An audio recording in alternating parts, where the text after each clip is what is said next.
Demək bu günlərin çayların hidroloji xüsusiyyətlərinin təyini mövzusunu keçəcəm. Burada çay düsturları var. O düsturları izah edəcəm bir-bir. Demək, ümumiyyətlə çay məsələlərinə aid 4 düstur var. Bunlardan birincisi sıxlığın tapılmasıdır. Çayda sıxlığı necə tapırlar? S bərabərdir. Qolları bölünsün L2 və yaxud L bölünsün F. İndi S sıxlıqdır. L1, L2, L-in ümumi qollarıdır. F isə hövzənin sahəsidir. Baxın, bunu belə praktik cəhətdən də çəkək, göstərək ki, bu çaydır. Bu çayın qollarıdır. Tutaq ki, buradan da bir qol var. Bu da çayın töküldüyü yerdir. Mənsəb.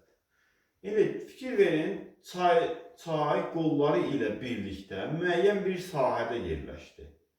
Bu həmin yer çayın adlandı nəyi? Hövzəsi. Hövzədirsə, yadımıza saxlayaq ki, hövzə həmişə sahə olacaq. Sahə də kvadrat olacaq. Yəni, kvadrat kilometr olacaq.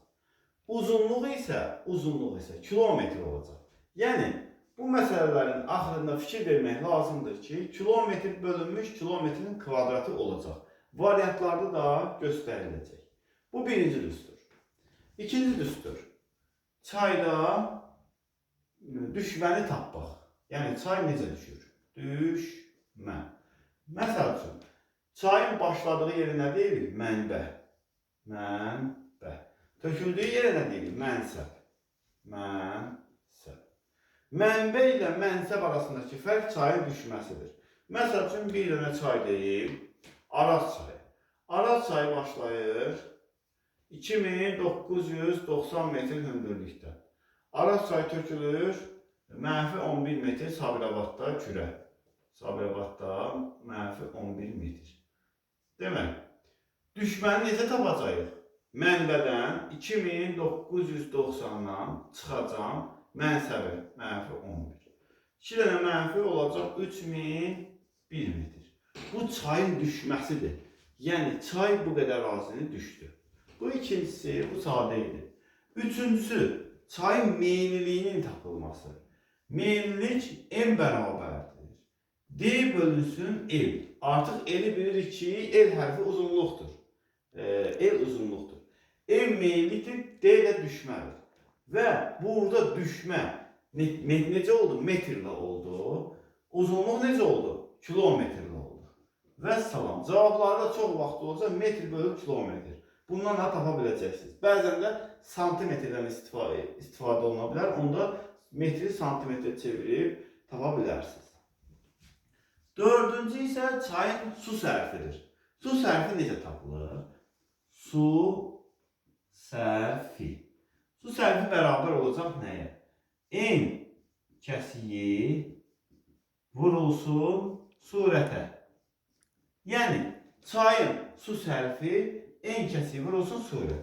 Məsəl üçün, bir çay axır və bu çay axdığı bu dar bir hissə onun N kəsiyidir. Və onun burada axın surəti var. Və bu hissədən keçmə hissəsi isə adlanır onun su sərfiyyatı. Burada nə qədər su sərfi olundu, onu göstərəcək. Su sərfi bu formada tapılır. Bəzən də illik tapılır. İllik tapılanda necə olacaq? Yəni, ildəki saniyələrə əsasən tapılır. Ümumiyyətlə, su sərfi saniyə əsasında tapılır. Bir saniyədə nə qədər su keçir? İllik saniyələri soruşsa isə bu rəqəmi yadda saxlayırsınız. 31.5 vurulsun 10 üstü 6. 10 üstü 6. Yəni, bir ildə bu qədər nə var? Saniyə. İllik. İllik olarsa belə olar. Bu rəqəmdə, yəni, göydən gəlmə deyil.